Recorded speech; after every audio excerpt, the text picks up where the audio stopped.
Bismillahirrahmanirrahim. Bismillahirrahmanirrahim. Assalamualaikum warahmatullahi wabarakatuh. Alhamdulillah wassalatu wassalamu ala Rasulillah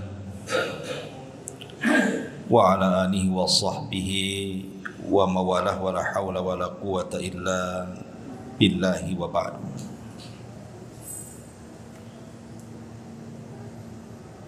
Alhamdulillah, segala puja dan puji hanya milik Allah subhanahu wa ta'ala. Salawat dan juga salam kita hadiahkan kepada Rasul kita Nabi besar Muhammad sallallahu alaihi wa ala alihi wasallam. Ma'asyiral muslimin yang dimuliakan Allah subhanahu wa ta'ala,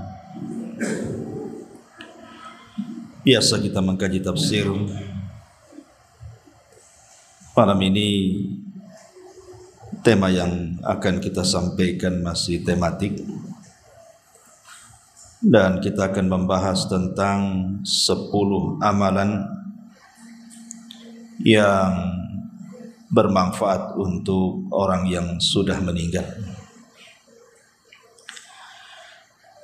Ma'asyiral muslimin wal muslimat rahimani wa rahimakumullah.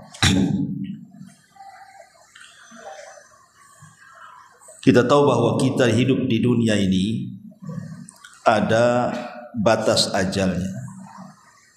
Likulli ummatin ajal. Setiap umat itu ada batas waktunya, kata Allah. Fa idza jaa ajaluhum la yastakhiruna sa'atan wa la yastaqdimun. Kalau sudah sampai ajalnya, kematian itu tidak mungkin bisa dimajukan, tidak mungkin pula bisa dimundurkan. Artinya pas waktunya. Tetapi yang namanya kematian itu sebuah rahasia yang Allah rahasiakan. Tidak ada satupun manusia yang tahu kapan kematiannya kecuali para nabi. Karena para nabi itu diberikan pilihan oleh Allah subhanahu wa ta'ala untuk hidup terus ataukah mereka diwafatkan. Tapi selain para nabi, tidak ada manusia yang dihabarkan kematiannya, dan tidak ada tanda-tanda yang jelas soal orang itu kapan matinya. Kalau ada orang mengatakan bahwa orang yang sakit parah itu dekat dengan kematian, tidak juga. Banyak orang yang sudah puluhan tahun terbaring stroke, kemudian tiba-tiba yang mati bukan yang stroke, yang jaganya yang mati itu kecapean. Yang stroke-nya udah karuan capek gitu. Yang jaganya pula mati duluan. Mungkin yang stroke-nya masih muda, yang jaganya udah nenek-nenek. Apalagi kalau kita melihat sensus hari ini, kematian di zaman sekarang jadi tidak mengenal usia. Kematian di zaman sekarang ini tidak mengenal usia. Kalau dulu, zaman dulu umumnya ya, walaupun tua itu bukan tanda mati, tapi umumnya orang tua itu sudah dekat dengan kematian. Karena umat Muhammad sallallahu alaihi wasallam ini terbatasi usianya. Dekat-dekat usia nabinya, antara 60 sampai 70 tahun saja. Kalaupun lewat ya sedikit. Tetapi bukan berarti kemudian yang muda-muda pun tidak cepat mati. Buktinya sekarang yang muda lebih banyak mati kan. Karena yang trek-trekan di jalan itu tidak ada kakek-kakek. Kalau ada kakek-kakek trek-trekan itu viral biasa. Langsung tuh dipanggil ke stasiun televisi. Mungkin dia kepala gengnya. Tapi lihat yang mati itu rata-rata anak-anak kecil kan, anak tanggung. Imma ditabrak atau nabrak. Dari sini kita tahu bahwa tidak ada yang tahu kematian kita itu. Artinya kematian itu rahasia. Kenapa Allah rahasiakan? Maka hikmah dirahasiakan kematian itu supaya kita persiapan. Tetapi banyak orang-orang yang tidak persiapan, sehingga mereka menyesal saat kematiannya. Dan mereka pun mengatakan dalam kuburnya, ya laitani, ataupun laula akhartani ila ajalin qarib la asaddaqa wa aku minas salihin. Duhai kiranya aku bisa dikembalikan sesaat saja ke bumi, pasti aku akan bersedekah dan aku akan bergabung dengan orang-orang saleh. Tapi apa gunanya? Tidak ada gunanya. Karena orang yang sudah mati itu terputus amalannya. Dia tidak bisa solat dalam kubur, dia tidak bisa sedekah dalam kubur, dia tidak bisa baca Quran dalam kubur. Tidak ada amalan dalam kubur itu. Yang ada pertanggungjawaban. Sehingga orang-orang yang masih hiduplah yang bisa menolong mereka. Dengan cara apa? Menghantarkan pahala-pahala amalan untuk orang-orang yang sudah meninggal. Kemarin ada yang telepon saya, anak muda dari Aceh, itu dari mana? Dia telepon saya. Pas nelpon kok nangis dia, nangis gitu ya. Saya bilang, ada apa kok nangis? Dia bilang ibunya meninggal. Kemudian dia bercerita dulunya dia itu anak yang durhaka kononnya, tidak pernah berbakti dengan orang tuanya, sudah tidak pernah sholat, terkena pergaulan bebas, durhaka pula sama orang tuanya. Jadi setelah orang tuanya meninggal dalam beberapa bulan begitu, Allah Subhanahu wa taala berikan hidayah, dia hijrah. Mulai dia sholat, ngaji, tahu pula bagaimana hukum birrul walidain. Disitulah dia terasa. Baru dia sadar ketika orang tuanya masih hidup dia durhakai, ketika sudah meninggal mau berbuat baik. Itulah kadang-kadang kita seperti itu. Tetapi apakah kemudian anak yang seperti ini tidak bisa berbuat baik kepada orang yang sudah meninggal dari orang tuanya? Agama tidak menyempitkan masalah. Di sana ada amalan-amalan yang kalau seandainya di masa hidup orang tua itu kita tidak bisa berbuat baik, maka saat kematiannya ada amalan-amalan yang bisa kita berbuat baik kepada mereka. Tetapi jangan nunggu orang tua mati, karena amalan kita kepada orang tua yang hidup jauh lebih besar pahalanya, lebih manfaat lagi kepada orang tua dibandingkan sesudah kematiannya.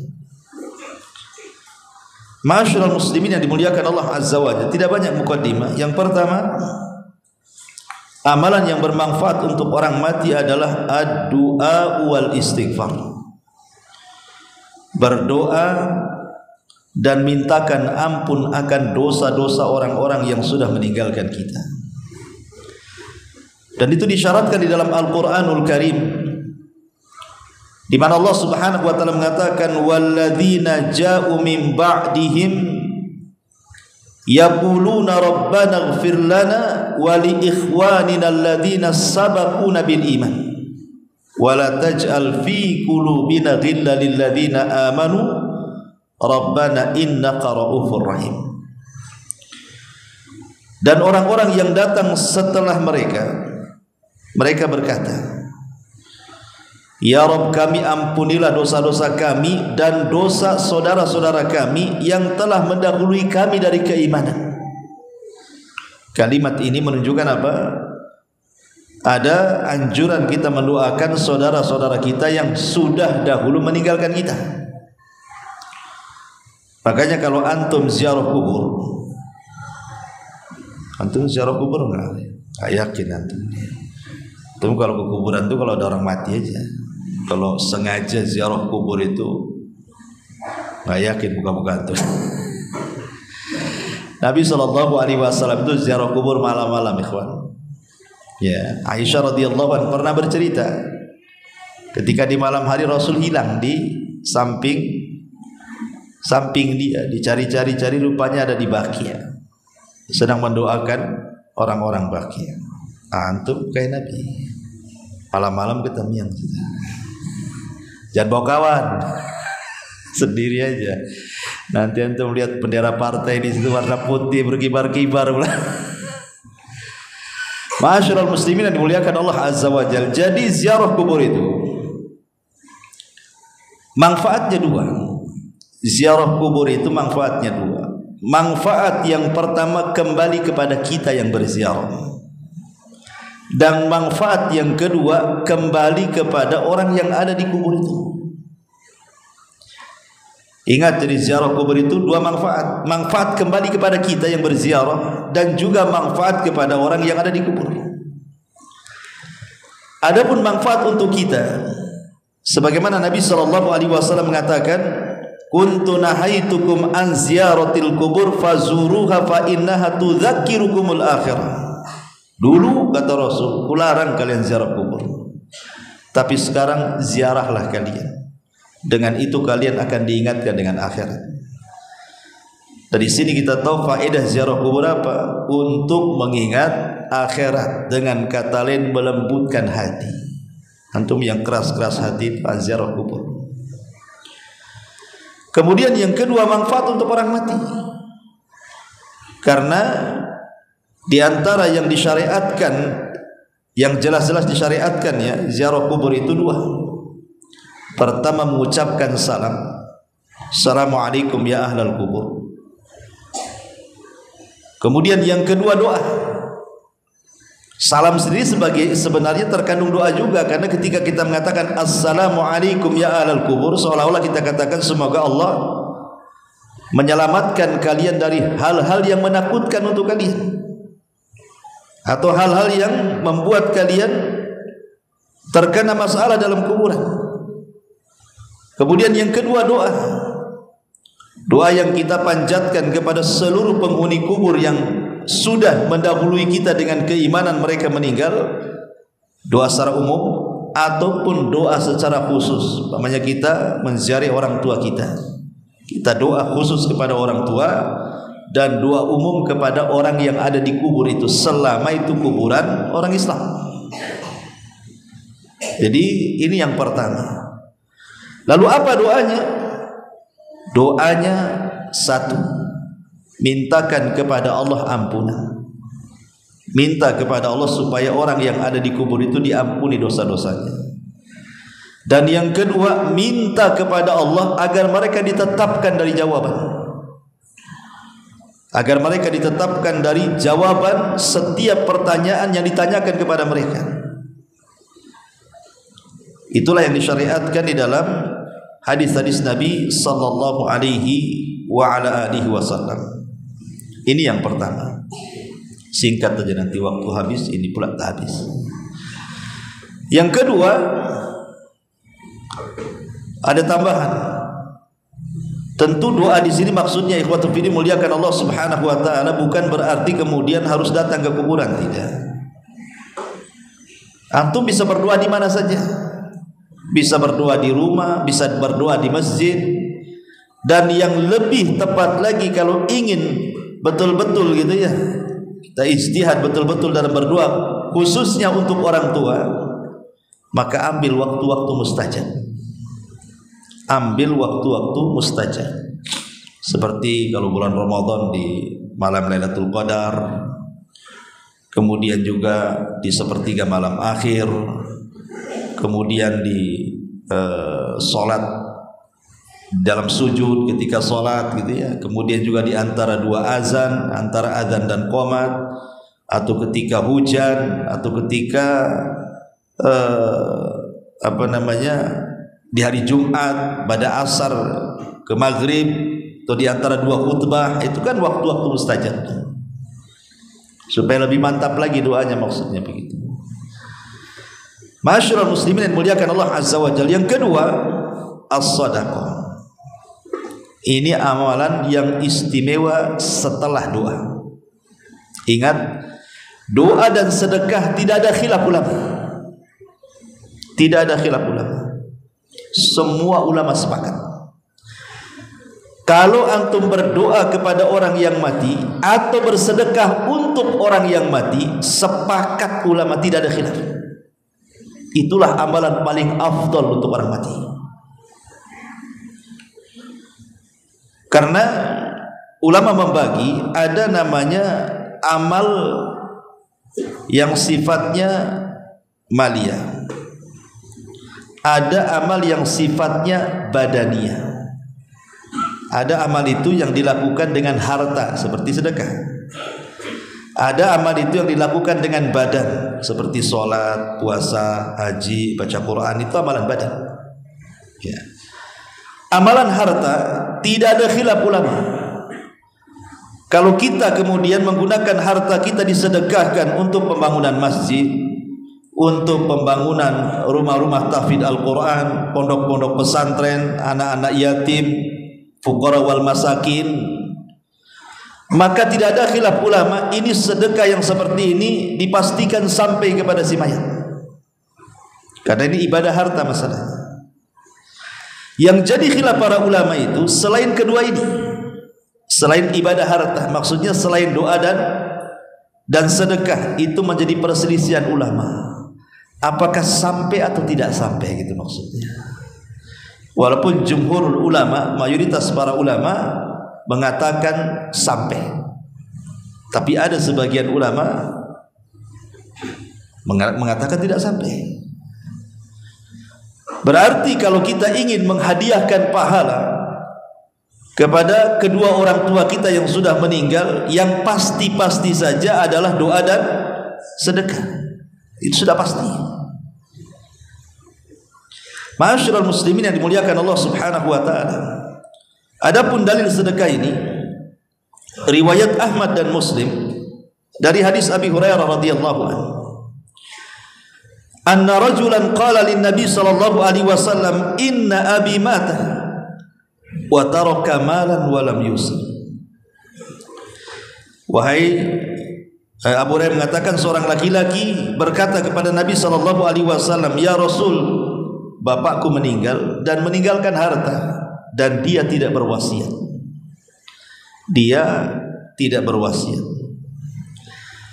Seandainya aku sedekahkan harta ini, apakah sampai kepada bapakku yang meninggal? Kata Nabi SAW, "Na'am, ya, sampai." Kemudian dalam hadis yang lain, hadis Sa'd bin Ubadah yang meninggal ibunya, dengan mengatakan bahwa, "Ya Rasulullah, inna ummi matat, sesungguhnya ibuku meninggal. Afa atasaddaqu anha? Afa atasaddaqu anha? Apakah aku perlu sedekah untuk ibuku yang sudah meninggal itu?" Maka Nabi SAW mengatakan, "Na'am, ya." Tegas Nabi SAW mengatakan, "Ya." Dari sini sedekah ini adalah amalan yang paling afdal setelah doa kalau ingin menghantarkan pahala kepada orang yang sudah meninggal. Ini yang nomor 2. Yang nomor 3 dan seterusnya sampai nomor 10, ini yang jadikan perselisihan ulama, sampai atau tidak sampai. Walaupun sekali lagi jumhur, mayoritas para ulama mengatakan sampai. Kemudian yang nomor 3 adalah as-saum, puasa. Berdasarkan riwayat Bukhari Muslim dari Ibnu Abbas radhiyallahu anhuma, ja'a rajulun ila Nabi sallallahu alaihi wasallam. Seorang laki-laki datang kepada Nabi sallallahu alaihi wasallam mengatakan, "Ya Rasulullah, inna ummi matat, ibuku meninggal wahai Rasul. Wa 'alaiha saumu syahrin." Dia punya hutang puasa Ramadan. Afa aqdihi anha, apakah saya perlu mengqadha puasanya? Perlu enggak saya qadha puasanya?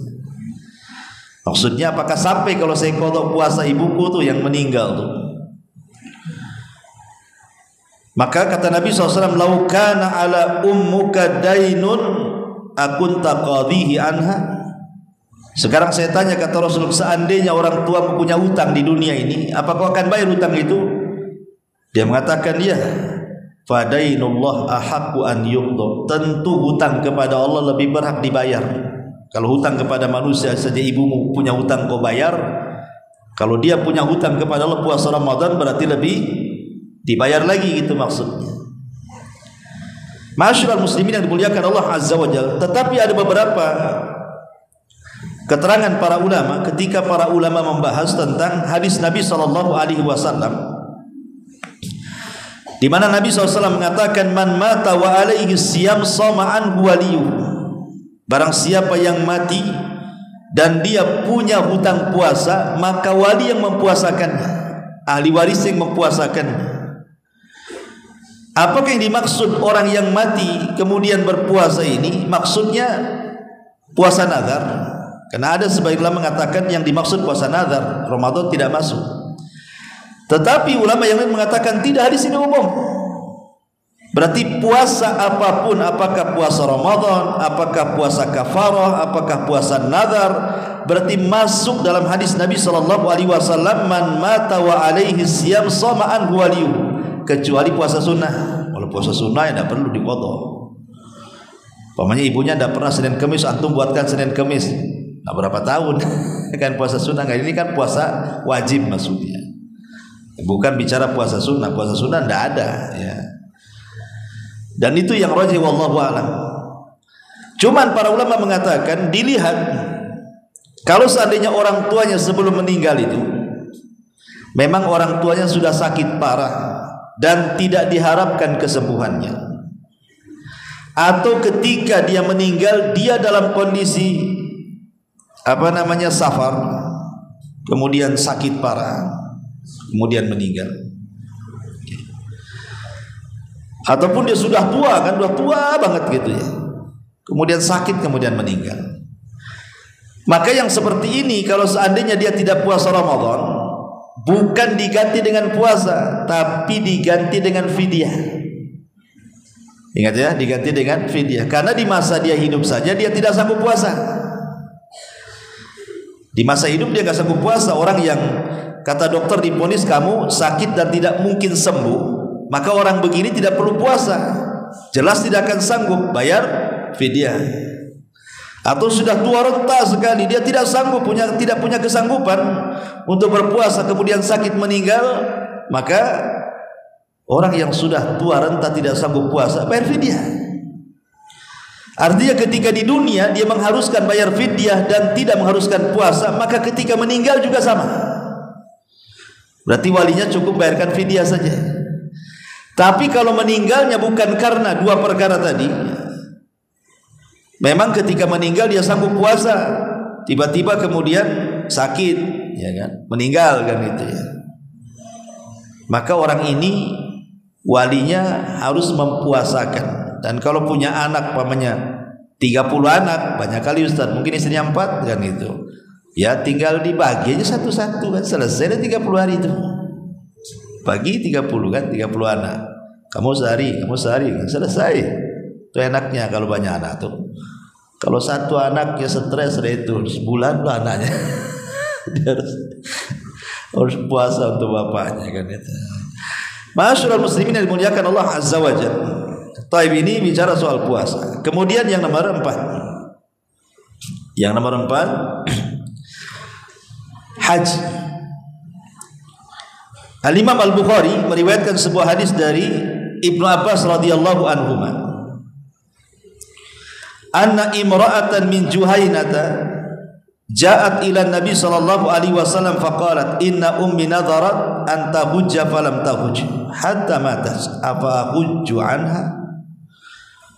Ada seorang wanita dari kabilah Juhainah datang kepada Rasul dan mengatakan, Rasul, ibuku dulu nazar haji, belum sampai haji meninggal pula dia.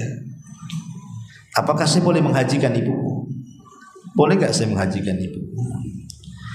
Maka Nabi SAW mengatakan, hujji anha, hajilah kamu. Kemudian dia mengatakan, ara'aita law kana ala ummika dainun akunta qadaitihi. Bagaimana sekiranya anggaplah orang tua masih hidup kemudian punya utang uang, kau bayar enggak? Ya dibayar wahai Rasul. begitu juga ketika dia punya hutang kepada Allah, maka Allah ahaqqu bil qadha, lebih berhak untuk dibayar. Haji kamu. Ma'asyiral muslimin yang muliakan Allah Subhanahu wa taala, permasalahan haji ini juga perlu diketahui, ya. Ada dua permasalahan yang perlu antum tahu. Yang pertama, kalau seandainya orang yang meninggal, orang tua yang meninggal ini, kita punya orang tua meninggal, kemudian bernadar haji. Kalau dia memang orang kaya, ikhwan, memang dia punya harta, memang pengen haji, harta banyak, tetapi ketika hendak mau haji Allah takdirkan meninggal pula dia, tidak sempat, maka walinya wajib menghajikan, karena orang tuanya semasa hidupnya kaya, mampu haji, maka walinya wajib menghajikan. Tapi kalau orang tuanya fakir, orang tuanya memang nggak punya uang, fakir, jangan lagi bicara haji, makan aja sulit, kemudian bernadar untuk haji, maka anak tidak wajib menghajikan. Kalaupun anak menghajikan, nazar orang tuanya sekedar tabarruk saja, berbuat baik anak kepada orang tua, tapi bukan kewajiban. Untuk paham ya? Jadi kalau seandainya selama orang tuanya kaya, banyak duit, meninggal, nazar haji, wajib anaknya menghajikan.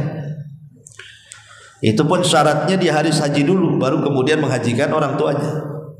Tapi kalau orang tuanya fakir, maka tidak wajib menghajikan. Tapi kalau mau menghajikan hanya sekedar tabarruk, berbuat baik layaknya, ya gimana lah anak ingin berbuat baik sama orang tua gitu ya, tapi tidak wajib.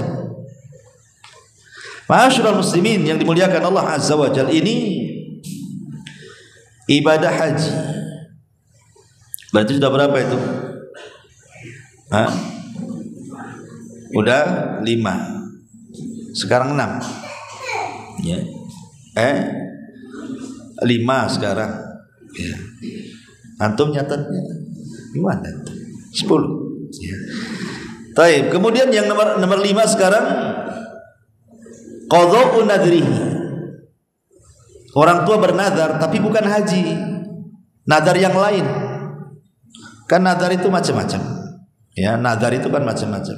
Mungkin orang tuanya mengatakan kalau anaknya sembuh yang si bungsu, maka saya akan bersedekah, pamai begitu kan? Betul-betul anak si bungsunya sembuh dari penyakit, dia pula yang mati. Itu kan nadar juga gitu kan. Nadar macam-macam, entah nadarnya bersedekah atau nadarnya ibadah tertentu, ya kan. Maka permasalahan nadar ini juga ada 2 macam. Kalau dia ketika masih hidup nadarnya adalah berkaitan dengan harta, yang dinadari itu adalah harta, seperti tadi ingin bersedekah ke pesantren, ke masjid gitu kan nadarnya, ya kan. Maka ulama mengatakan anak harus mengikuti nadar orang tuanya. Anak harus mengikuti nazar orang tuanya. Jadi dilaksanakan nazarnya, tetapi diambil dari harta waris orang tuanya. Ingat ya, diambil dari warasah, diambil dari harta orang tuanya. Kalau dia ingkana taraka malan, kalau dia meninggalkan harta, karena ini bagian daripada hutang masalahnya kan. Maka anak ambil sebelum dibagi warisnya, maka harta warisan dipotong dulu, dibayarkan nazar orang tuanya. Ini masuk ke dalam hutang. Sisanya baru dibagi-bagi ahli waris. Ma'asyiral muslimin yang dimuliakan Allah Subhanahu wa taala. Bagaimana kalau tidak membawa warisan? Orang tuanya tak bawa warisan, tapi dia bernazar seperti itu. Maka ini pun tidak ada kewajiban anak untuk melaksanakan nazarnya. Tetapi kalau melaksanakan nazarnya sama seperti kasusnya haji, hanya tabaruk saja, berbuat baik anak kepada orang tua saja. Ma'asyiral muslimin yang dimuliakan Allah Subhanahu wa taala. Kemudian yang kedua, kalau nazarnya adalah bukan berupa harta tetapi dalam bentuk ibadah mahdhah. Ibadah mahdhah itu seperti puasa, haji, itu namanya ibadah mahdhah, ya. Ma'asyiral muslimin yang dimuliakan Allah Subhanahu wa taala, maka ulama mengatakan amma idza kana hadzal nadhru ibadatan an saumin aw hajjin aw ibadati mahdhatin fa innahu yutlabu min walihi an yaqdiya anhu atau an yuqda anhu. Kalau memang sifatnya ibadahnya bukan ibadah harta tapi ibadah badan, maka ulama mengatakan maka walinya harus melaksanakan nazar orang tua, ya. Makanya Imam Bukhari membuat bab namanya man mata wa alaihi nadhrun, barang siapa yang meninggal dan dia punya nazar. Ma'asyiral muslimin yang muliakan Allah Subhanahu wa taala, ya tentu ini kembali ke kemampuan. Pamannya nazar haji, anaknya miskin semua. Cuma mau haji, mau naik sepeda, lihat Singapura kayak itu yang viral tuh, ya. Sanggup kan tuh. Jadi itu pun tidak benar juga haji naik sepeda. Itu kan kalau ada apa-apa di jalan, ya kan. Haji itu kan sesuai kemampuan, ya kawan. Fattaqullaha mastata'tum, begitu. Bertakwa semampu kalian. Ya, alhamdulillah selamat, ya kan. Kalau nggak selamat di jalan, gimana kan itu? Pergi sepeda beda lain dengan mobil. Ya, mobil tuh hujan tak kehujanan, panas kepanasan. Sepeda ini sepeda-sepedanya kehujanan, kepanasan kan itu, debu macam-macam.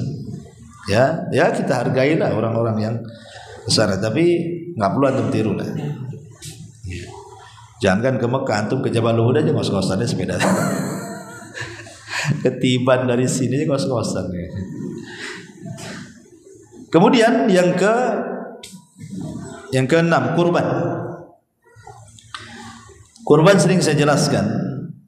Kurban ini juga menjadi khilaf ulama sebenarnya, ya. Karena hukum kurban sendiri sunnah muakkadah. Ada yang mengatakan bahwa boleh orang berkurban itu diniatkan untuk orang yang meninggal dan akan sampai pahalanya. Ini mazhab Hanafi dan mazhab Hambali. Kemudian yang kedua, tidak sah korban diniatkan kepada orang mati kecuali kalau berwasiat. Kalau berwasiat ya.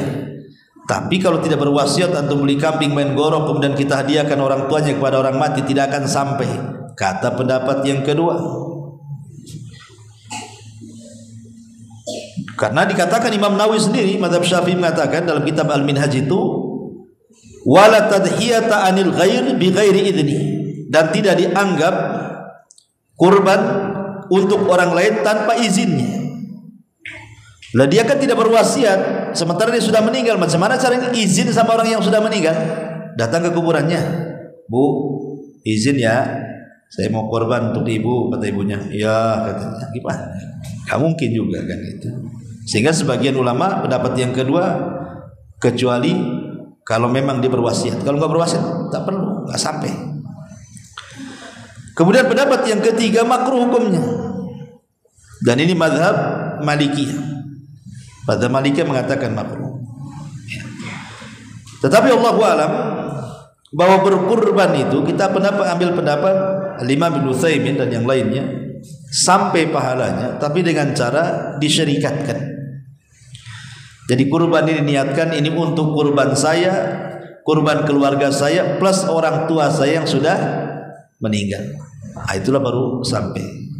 Maksudnya biar keluar daripada khilaf ulama.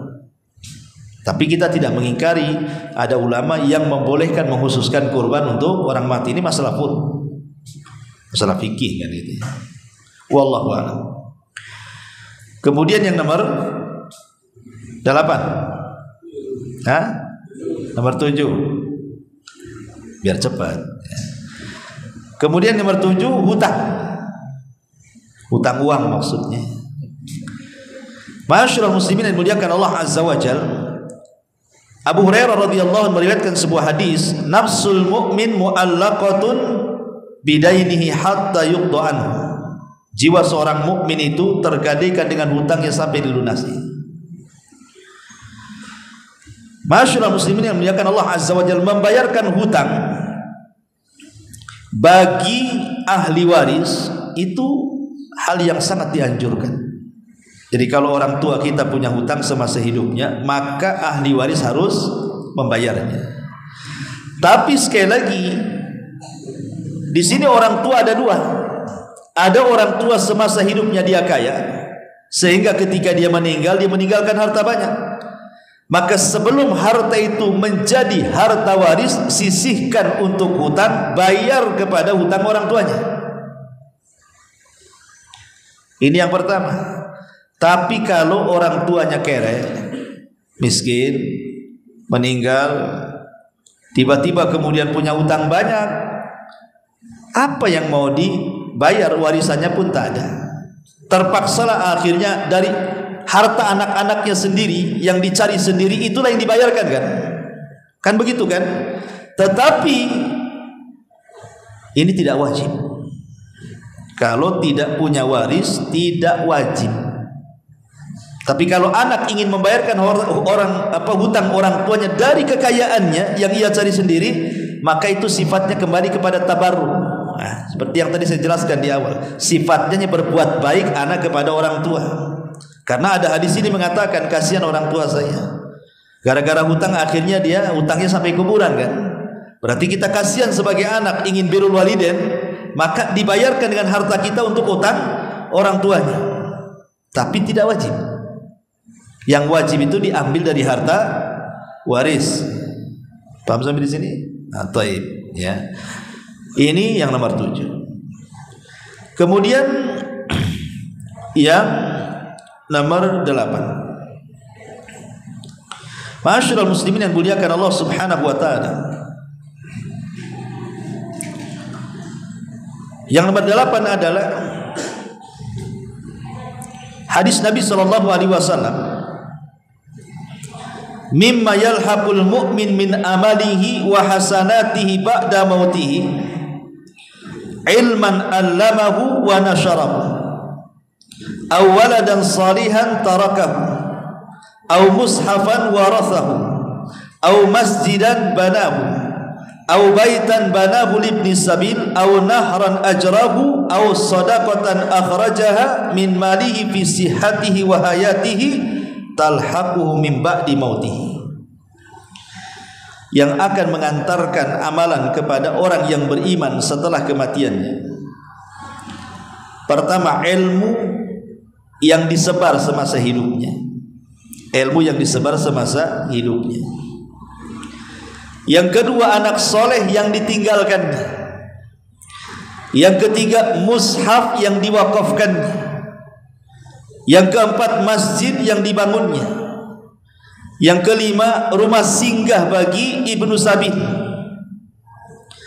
Yang keenam, air yang dialirkan ke masjid, ke pesantren. Yang ketujuh, sedekah yang dikeluarkan dari hartanya di masa sehatnya, maka amalan-amalan ini akan terus mengalir sampai kepada wafatnya. Lihat, enak ya. Makanya seorang mukmin al-kaisu, orang mukmin cerdas itu adalah orang yang memilih amalan-amalan yang kalau dia mati, amalan-amalan itu ngalir terus. Kalau dia mati itu amalan-amalan itu ngalir terus. Harus cerdas. Ma'asyiral muslimin dan muliakan Allah Azza wa Jalla. Ini yang nomor 8. Nomor 9-nya hadis dari Abu Hurairah yang ma'ruf, kita sering dengar. Idza mata ibnu Adam in qata'a amaluhu illa min salasin, sadaqatin jariyah aw ilmin yuntafa'u bihi aw waladin salihin yad'u lahu. Apabila anak Adam meninggal dunia, tidak terputuslah amalannya kecuali 3 perkara. Sedekah yang mengalir, ilmu yang bermanfaat, anak soleh yang mendoakannya. Ya, hadis ini juga mungkin masuk juga pada hadis yang ke-8 kan. Tetapi yang jadi polemik para ulama adalah yang terakhir, yang nomor 10, tentang baca Quran. Sudah Isya. Sedikit saja masalah baca Quran. Ulama berselisih pendapat tentang menghadiahkan bacaan Al-Quran, entah surah Al-Fatihah, entah Al-Baqarah, entah apa, terserah, yang penting Quran kan itu. Ya, antum harus membedakan antara baca Quran di kuburan dengan mengirimkan pahala bacaan Quran untuk orang yang dikubur. Kan beda tuh. Kalau antum baca Quran datang ke kuburan, itu beda. Ya, dengan antum baca di rumah, baca di masjid, menghadiahkan pahala Quran ke orang yang dikubur. Adapun baca Quran di kuburan, wallahu alam, saya tidak pernah mendapatkan dalilnya. Ya, tidak mendapatkan dalilnya. Yang jadi khilaf para ulama itu adalah kalau antum baca Quran di masjid di rumah, kemudian dihadiahkan pahalanya untuk orang mati. Ini yang menjadi khilaf para ulama. Ada yang mengatakan sampai, ada yang mengatakan tidak sampai. Ada yang mengatakan sampai, ada yang mengatakan tidak sampai. Tapi ranahnya tidak sampai bid'ah. Kenapa? Karena ini masalah furu'. Masalah furu'. Ya. Tetapi maksudnya begini ikhwan, yang dibolehkan para ulama itu adalah tawassul dengan amal soleh. Tawassul dengan amal soleh begini, umpamanya saya baca surah Al-Fatihah atau Al-Baqarah atau Al-Imran. Antum baca dulu Qur'annya. Sudah selesai, kemudian saya katakan, ya Allah, jika dalam membaca tadi aku dapat pahala dari bacaan itu, maka aku kirimlah pahala itu untuk orang tua saya. Berarti yang dikirim itu bukan bacaannya, tapi pahala bacaannya. Itu yang disebut dengan tawasul bi amalin saleh, tawasul dengan amal saleh. Ya, begitu maksudnya. Ya, bukan saya kirimkan surat ini ke yang sudah meninggal, bukan begitu. Tetapi selepas baca Quran kemudian kita katakan seperti itu. Lah ini yang kemudian menjadi khilaf ulama, apakah sampai atau tidak sampai, kan begitu. Ada yang mengatakan sampai, ada yang mengatakan tidak sampai. Tapi kalau tawasul dengan amal soleh seperti itu, maka tidak ada masalah.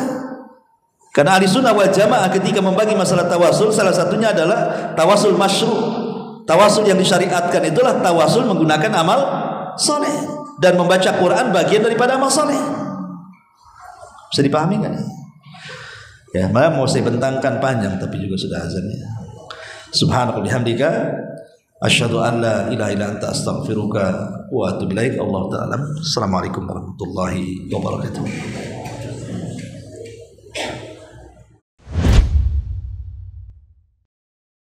Intinya bahwa tolong berakhlak kepada Allah. Membahas tafsir dari surah Al-Imran. Lahirlah Imam Muslim, Abi Dawud, Tirmidzi, Ibnu Hibban. Jadi ketika Yunus alaihi salatu wassalam terkena undian itu,